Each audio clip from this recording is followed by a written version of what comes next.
नमस्कार सविता किचन को आपण मानक स्वागत। आज मु आपण मानक सहित शेयर करी चाउल चूना और बेसन रे मुड़की केमिति तैयारी करा जाए। आज भिडियोटी को संपूर्ण देखंतु, पसंद आसिले लाइक शेयर कमेंट करंतु। एथिपई प्रथमे मु नेबी गुटिए बड़ पात्र, सेथिरे नेबी 2 कप चाउल चूना और गुटे कप बेसन।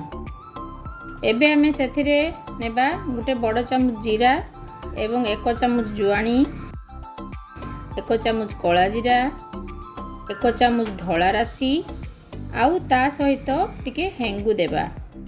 मुड़की रे भल कलर आनिबा पई गोटे चामच हळदी गुंड और स्वाद अनुसार लूण देबा। ता सहित आमे देबा आधा चामच गुलमरीच गुंड और आधा चामच लंका गुंड।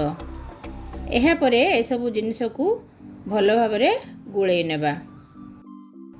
एहा को खास्ता करिबा पई एथिरे तेल बा घीर व्यवहार करिबा।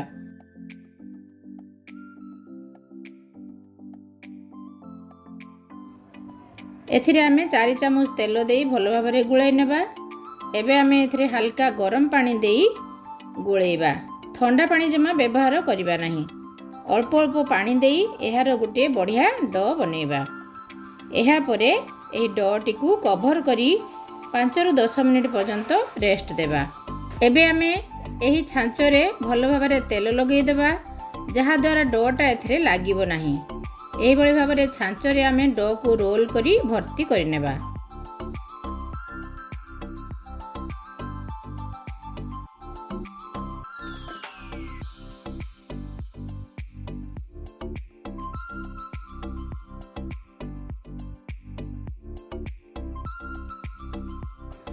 एवं एही बळी भाबरे गोटे प्लेट रे अल्प तेल लगेई मुड़की बनेइबा।